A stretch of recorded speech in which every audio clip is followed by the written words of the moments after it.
There we go. Hello. Hi.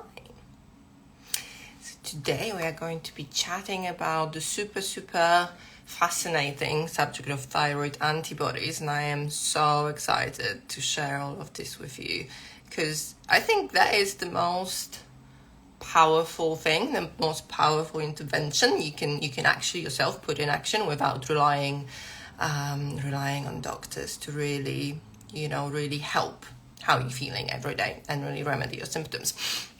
So as usual, I am a little bit like a broken record, but please, if you have any questions or comments, put them in the little bubble at the bottom of the screen with a question mark rather than in the comments, because I might just simply miss it. I can't literally scroll up when I'm talking, especially. So use the bubble at the bottom with a question mark if you have any questions.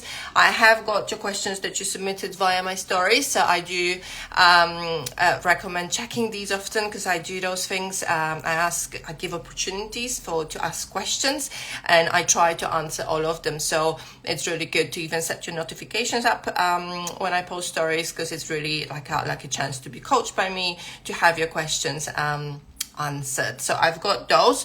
Some of the questions you submitted are a little bit outside of the what we are talking about today, but I will also answer them either in my stories, or I'll do a separate live, or I will do like a little reel or something like that. Alrighty, so shall we begin? Why am I so excited about this subject? So some of you are aware, some of you might not be, but autoimmunity is behind most of the cases of both hypo and hyperthyroidism. So we talk a lot about Hashimoto's, but also Graves', so common. So Hashimoto's is behind up to 90% of cases of underactive thyroid, so hypothyroidism. That is crazy. That is 90%. That is almost every single person who develops hypothyroidism develops it for autoimmune reasons. Yet no one is having that conversation. No one, at least not in the medical community, when you go and see your GP or even your consultant. Some of you would be seeing your consultant. No one mentions that. So there are various reasons why it wouldn't be mentioned. I think the biggest one is, well, two reasons. One, lack of training and information in that particular very niche subject. And secondly, it doesn't change the course of action for them. So obviously your GP will not be sitting there talking you through a holistic healing protocol. So in their eyes, it's just better not to bring it up altogether. And I'm not saying this is a good excuse, but this is why I think it's happening for most of them. However, some of them are open to the idea of investigating it a little bit and actually testing. So this is something I'm going to talk about a little bit later. So what I'm going to talk to you about today, I don't want to be here for too long keeping you on your phones, but I will got quite a few things to get through, so bear with me, but hopefully we'll be here for about 20 minutes to half an hour max. I'll save this live also, so you can always come back to it.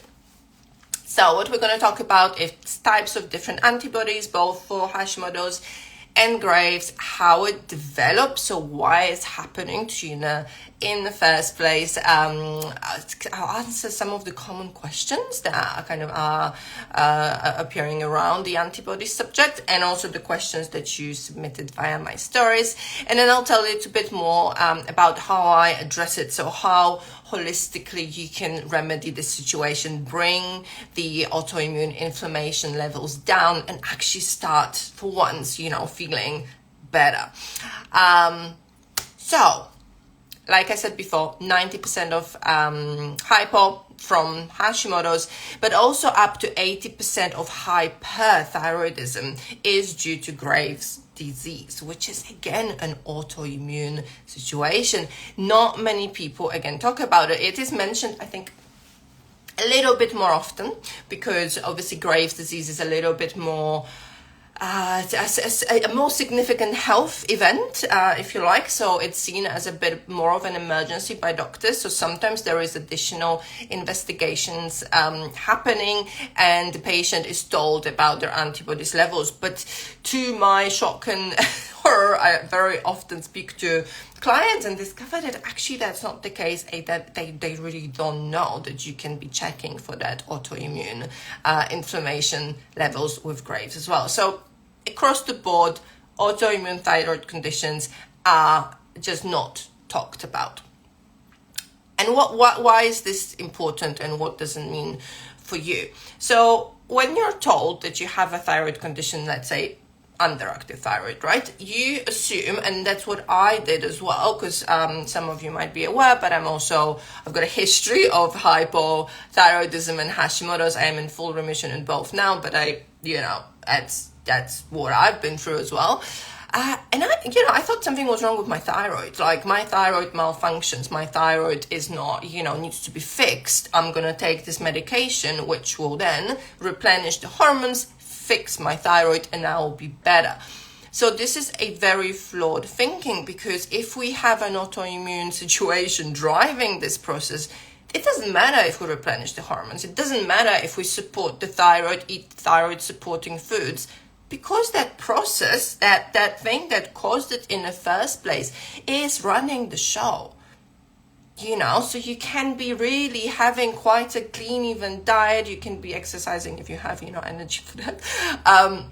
But that elephant in the room, as I called it the other day, is there, and it's really not helping. It's driving all those symptoms. So unless you address it, and unless you go to the very root cause of why this is even happening to you, it's very unlikely that you're going to get better for life. Some of you might be feeling a little bit better with the hormonal replacement, which is levothyroxine, but the vast majority of us, because I literally took levo and felt absolutely nothing. So it was just like, taking absolute, not even placebo, because it had like zero effect on me. So it's something to ponder. What is, at this point, where does my body malfunction? Is it my thyroid, or is it my thyroid because of something else? And it's, it can be quite almost a scary thought to some extent, because autoimmunity, it's something that we obviously have for life, and it means that we are a little bit more likely to develop other autoimmune conditions. So receiving that diagnosis might be a bit of a kind of shock. However, I cannot stress how well autoimmunity and autoimmune inflammation responds to holistic treatments and, dietary changes, healing the gut, supplements. It really responds super well. So in a way, it is good news, because there is so much we can do about it, rather than just, take the pill for the rest of your life and that's it, right?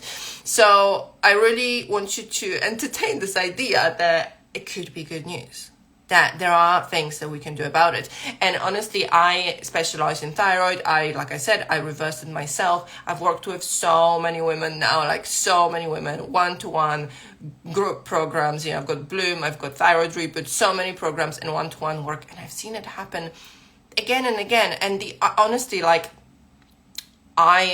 am yet to see someone who would do the healing protocols and actually put effort in healing. And I don't mean just food, but mainly nervous system regulation, just lowering body-wise inflammation, but kind of targeting it from different angles. So dealing with, for example, like trauma stuck in the body. That's something I talk about quite often.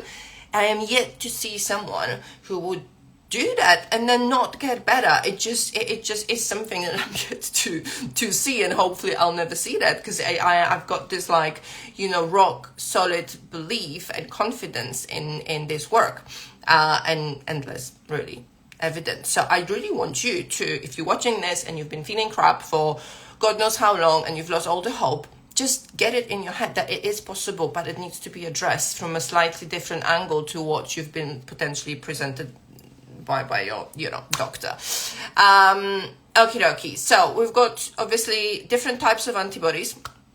Some of them are causing the hyper, some of them hypothyroidism. So when you, for example, diagnosed with underactive thyroid, you don't need to test for all of them, because we know that you would just have the two that cause kind of hypothyroidism, not the other way around. So first scenario, you have hypo, underactive thyroid. What you need to test for is 2 different types of antibodies. One is called anti-TPO and the other one anti-TG. One is thyroglobulin and the other one is thyroid peroxidase. I did say that right, which is, well done me. So those 2 for hypothyroidism. And then if you're hyper, then usually it would be TSI or TRIAB, TRAB. So those 2. And it is a little bit more likely that your doctor will test for those, but you need to ask. I'll put it in my notes on this video when I save it, but also I'll do a few more posts this week, so you'll see all of that kind of listed, but that's it. So there are no more antibodies to test for. Important, especially with hypo, underactive thyroid, that you test for both, because sometimes only one of them is elevated and one of them is still normal. So doctors, sometimes GPs, would test for TPO and it comes back normal. However, the TG could be sky high. That's me. I never had TPO elevated. My TG was over 500. So, you don't want to miss that, because you might think, oh, I don't have it then, it's for other reasons. But actually, it is, the process is happening. We just didn't test for the right thing. Then finally, what you might want to do, some people, and this is one of the questions asked, what if my antibodies are within range? And then again, what is within range really? But assuming they're quite low, so let's say below 20, does it definitely 100% mean I don't have Hashimoto's? Well, at this point in time, the autoimmune process is not high to the extent of that, so it's not showing as antibodies. So the autoimmune process is not happening at that point in time.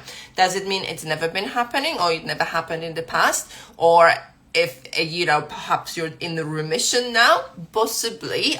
For example, if you were to test my, like I said, antibodies now, I don't have any to speak of. They're all under 20, so in theory I don't have Hashimoto's, right? But I still think of myself as someone with Hashimoto's, because I know these things can fluctuate a little. So that could be happening. Sometimes there's a very small percentage of people who they have Hashimoto's, but the antibodies are not showing up, but the structure of their thyroid, so the actual structure of the gland, shows as Hashimoto's. So it can have this very nodular kind of structure, and that is indicative of Hashimoto's, even if the antibodies are normal. So if you really want to dig really deep, you could go for just an ultrasound. But to be perfectly honest, like for most people, the antibodies show up even a little bit elevated. Now, what does it mean high versus normal? Should there be at 0, nothing at all? If it's just a little bit like elevated, like let's say, 30, I wouldn't jump to a Hashimoto's diagnosis straight away, because again, everyone has processes happening in the body. They can be a little bit slightly raised, but if it is anything over 50, I would say that is indicative of of an autoimmunity happening in the body, and that equals literally Hashimoto's.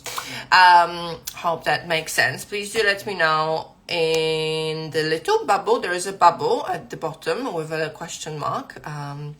Please do use it if there are any questions, or if there is anything that additional you'd like me to cover. Pop it in there. We're talking about antibodies, so anything in the spectrum of that subject. Okay, so what shall I talk about now? How do we test? So what you can do is you can speak to your GP and have this empowered conversation. So it all starts with you knowing what the hell you're talking about, even if it means that you know a little bit more than perhaps your GP does in that particular subject, which happens. And I recommend that you watch my thyroid testing masterclass. That is a free masterclass. A link is in my bio. You can watch it, and I give you all the tools that you need to have those empowered conversations with your doctor. And ask. The only thing we can do is ask. They might say no, right? They might be like, there's no budget. That is, not necessarily true. what you can do next is change your doctor. I always say that there is more than one GP. Some of them are a little bit more enlightened when it comes to thyroid. Some of them a little bit, a little bit maybe more dismissive. But you can ask. So you can ask to change your doctor. You can change your practice. These are the kind of NHS options. Then you can obviously go and see a private GP specializing in thyroid. So I recommend Dr. Georgina Conway, who is lovely, and she is a thyroid specialist, and she does obviously all of the tests. But to be perfectly honest, the easiest thing to do is to just test yourself via a company like Blue Horizon. I don't know if my link is active. I'm going to make it active in my bio again, so you can just use my code. I've got 20% off there, and you can literally spend about 60 quid, something like that, 50 quid, and have them tested. And just, it's a very simple process, finger prick test, and you don't need a doctor, you don't need an endocrinologist to diagnose you. You'll see straight away the antibodies will be there or they will not be there. What else?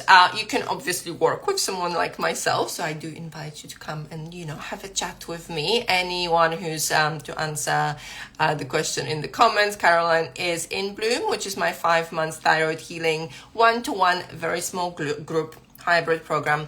Everyone there gets thyroid screen with antibodies. But also anyone doing my full 1-to-1. So I do encourage you to, if you want to do it and then just kind of use it in this healing journey and the process. So we know exactly your kind of baseline. Hit me up. I am fully booked now, but I am accepting clients for June start. So if this is something that you're thinking about and it's like, I want to do it, but I haven't had the mental space or the energy on the funds, just hit me up and we can have a chat about that. Okay, so how does this situation develop and why did it happen to you in the first place? So understanding this is really important if we want to think about ways to address it. So for any autoimmune condition to develop, we need 3 factors. So we need a wonky gene, so we need to have a genetical predisposition. We need to have an enabling environment in the gut. So leaky gut is a term that you might be familiar with, gut permeability. So that is a must. So that must be present. So it's not a conditional thing that, you might have a problem in your gut. You do have a problem in your gut if you have Hashimoto's or Graves'. And then finally, you need a trigger. So something needs to happen to you to trigger that whole process, and it can be physiological but can also be emotional. So I often work with women who come to me and tell me their stories, and their stories are very often super similar. There is usually some sort of event, and it very often is emotional. So very often some sort of emotional trauma, some sort of chronic stress over years even that triggered that, or a physiological reason. So for example, COVID could be like a viral infection, could be a reason, could be another virus, could be an accident or something traumatic that happens in the body. Pregnancy, very often, so hormonal changes, menopause for some women. Anything really can trigger it.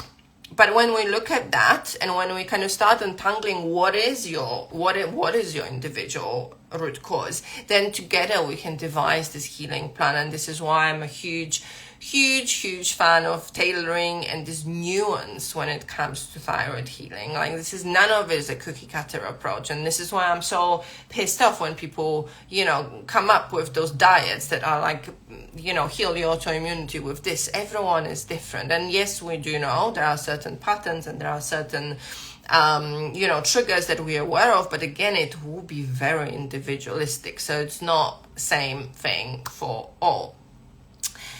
Okay, so knowing all of this, how do we address it? And I am aware of the time, so I am going to keep it brief now.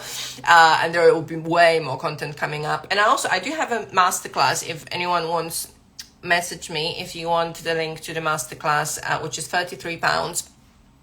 But it covers literally all of this in a way more detail. So it's like an hour and a half. So if you want that with like handouts, etc. So if you want that, send me a message. So how do we address this? So anything that is about, addressing chronic inflammation, autoimmunity will be multi-layer. So it's not like we'll take this supplement or do this for 2 weeks and you'll be healed. Like, think how many years did we work to actually develop this, right? It's years and years and years. So it takes, perhaps not years, but it takes a long time to untangle it. And also, we might want to see this healing thing as a lifelong process. And it's not that we have to try super hard for life and make it another to-do thing, but just find ways to make it enjoyable and make small, consistent changes.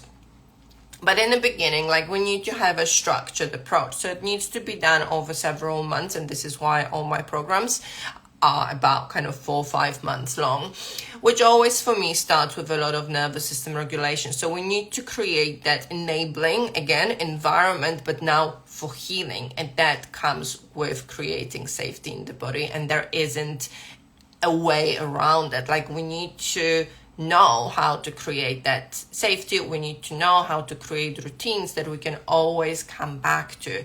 Practices, somatic practices that can help us get out of this fight or flight response, that freeze response, and back into regulation to be able to heal and have this give our body a chance literally to repair itself.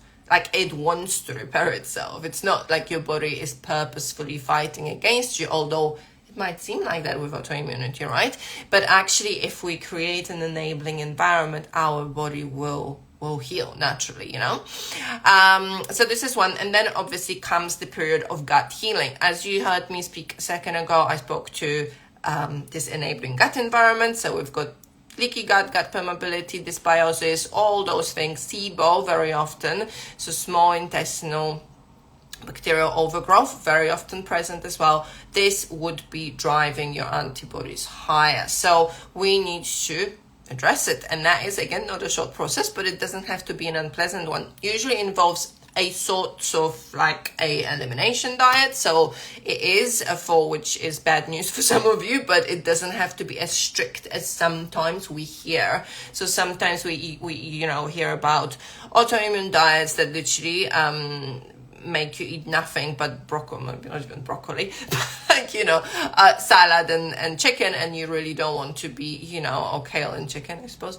You don't really want to live your life like that, and that is understandable. So I believe that we can put together and tailor those protocols so they still laser sharp, effective for you and unique to you, whilst at the same time enjoying yourself and your food. But you need to focus on removing certain common allergens and irritants like gluten and dairy. So this is usually a starting point. And we don't do it because we hate gluten and we hate bread, because we love bread, but because we know science tells us that there is a huge link between thyroid and gluten. And the good news is that if you've done all the work, you can have it again in the future, unless you have actual allergy or severe sensitivity. But for a lot of us, that's not the case. For a lot of us, we'll be able to eat it again. Like me, I used to avoid gluten like the plague because it gave me all those symptoms, but then I spent time healing my body and my gut, and now I can have it, maybe not like cake every day, but I can definitely have some sourdough now and again, and that is not a problem for my body. I actually feel quite good when I eat it. There's a lot of relationship with food healing that happens as well, because we've been told again and again that this is bad, this is bad, this is bad for us, this will make the antibodies worse, this will increase the inflammation, and it kind of creates that fear around food, which is terribly unhealthy. So we need to think about, that at some point as well. So we've got gut healing. There's obviously a lot of supplements that you can take at that point that will support the process. So there is no point absolutely to remove everything and then do nothing. So once you cleaned your diet, talking now about diet only, this is a perfect opportunity to go in with some healing supplements and actually start repairing the damage. There are certain probiotics like soil probiotics that are scientifically proven to tighten the junctions in your gut and actually heal, properly fix the leaky gut. So things like that. There are things like glutamine, marshmallow root, all of that we can take to start repairing that gut. lining, right? And then we move to the next phase, which is finding out what the hell is it that's driving our symptoms. Because for most people with Hashimoto's or Graves, there will be things that we are a little bit intolerant to, and those things would be making our symptoms worse. So we need to realize what they are, and the way to do it is not via food intolerance testing, because it's just wildly and just not accurate, but through elimination and reintroduction, wisely, methodically. So not just, don't do what I did at some point. I did 3 months of autoimmune protocol, almost died, it was terrible. And then I reintroduced all of it at once, and I had no idea what I reacted to. I reacted very badly. So this is not the way to do it. The way to do it is be very methodical, listen to your body.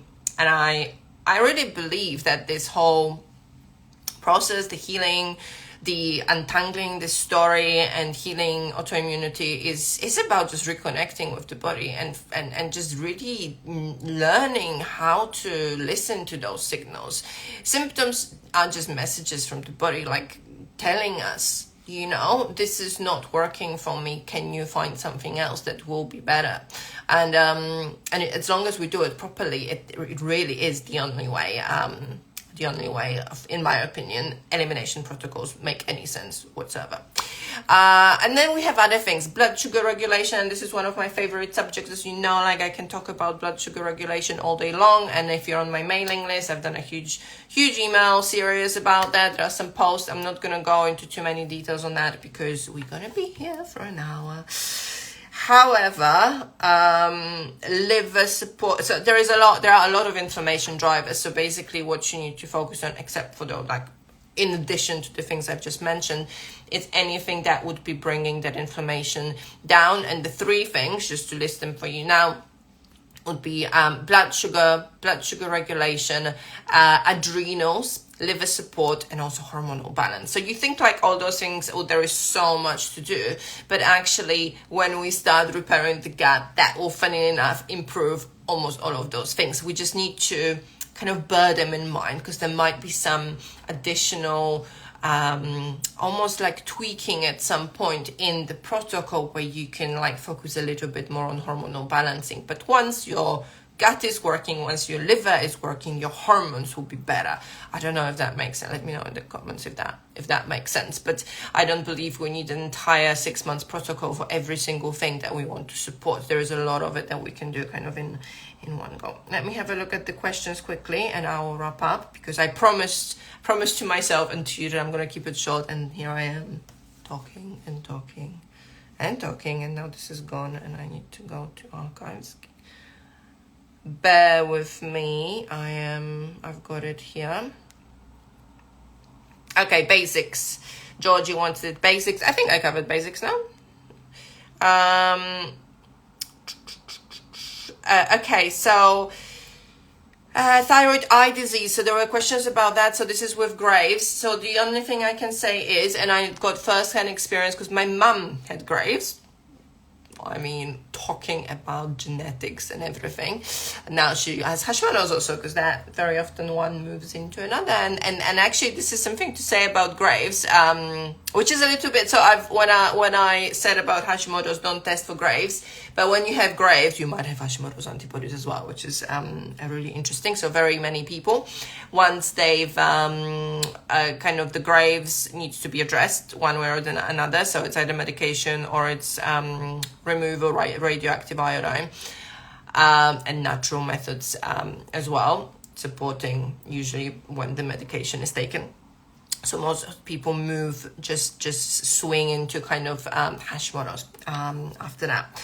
But going back to thyroid eye disease, yes, it is reversible, and it's all to do with just lowering that inflammation levels and antibodies levels, and usually it does return for most people it will return to normal. So so I will just start a healing protocol ASAP. I am literally doing a live next week on Tuesday with Linda, who was my Graves client, and she avoided surgery, like literally avoided surgery through working holistically in a healing program with me. So it really does respond.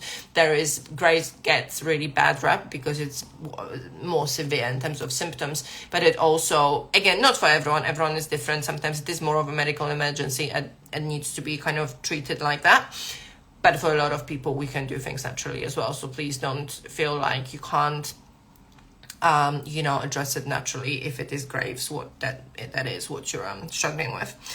And then there's been a couple of questions about fertility and Hashimoto's and trying to conceive, and this is a huge subject because Hashimoto can really get in the way of your plans to conceive, can also lead to miscarriages. So it is a tricky subject. But again, if your antibodies are in the thousands, you likely will have issues conceiving. So I've worked with many clients who have got pregnant during the time we work together or afterwards, and managed to have healthy pregnancies and get pregnant. For some people it's a little bit more difficult than for others.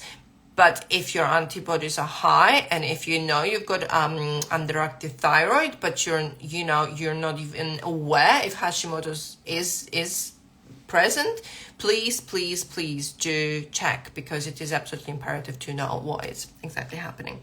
And this is, again, I can get into a little bit more of a detail here because it is a big subject, and I know it's incredibly frustrating if that is what is behind issues with conceiving. And there's a lot we can do, but a healing protocol essentially will help you. So I've got like 3 ladies inside of Bloom and one-to-one now who are in the process of actively trying to conceive. One is pregnant, another person is just about to do a round of IVF. So this is something that I actively support women with. So if that's you, hit me up. Again, I am now fully booked, but I am taking on new clients. That's how you speak properly, from June. So let me know, and I would love to help. Again, what do we have here? Another one about eyes, so I covered that.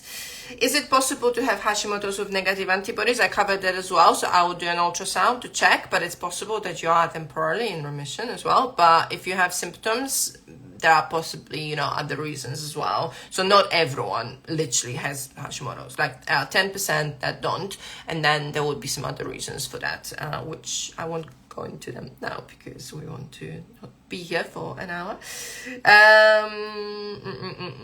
It's possible with Graves to lower antibodies. It truly is. And there are also, what is more, there are certain supplements that you can take, and this is not something I'm going to recommend here because it is almost like a prescription type of advice. So with those supplements, it's only kind of in my more one-to-one work, but there are certain supplements you can take that will actually lower that kind of overactivity of your thyroid, and they're almost as effective as carbomazole, which is the medication that you take from your GP. So that's something like carnitine is one of them. But like I said, like no dosage or anything advice here, because that's very powerful. So if you're in this process when you're like, doctor is pushing me to get RI treatment or surgery, and you need, you want to do something about it, let me know, because I have a lot of experience in that area.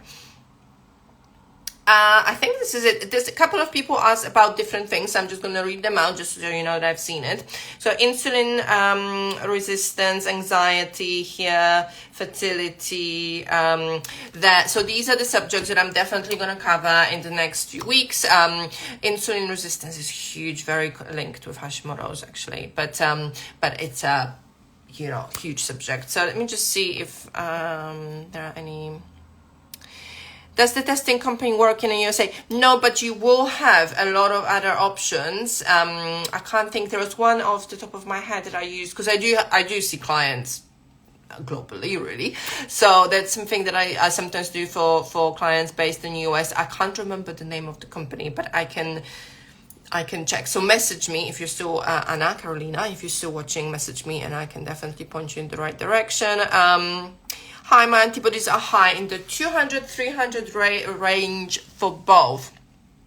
That's good food, maybe. Affect the increase. I don't know what it is. But anyway, 200-300 is high, but it's not crazy high. So it's like I would say, medium level of inflammation. I see antibodies over 500, over 1,000 all the time.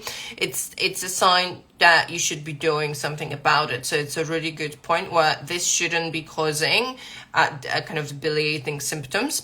And if it is, then it means that obviously you are particularly sensitive and there are potentially other imbalances happening. But it's such a great place to start working on the inflammation levels, because possibly it hasn't affected you to the point where you don't have the energy to actually start actively working on it. So I would definitely do something now rather than wait for it to get worse.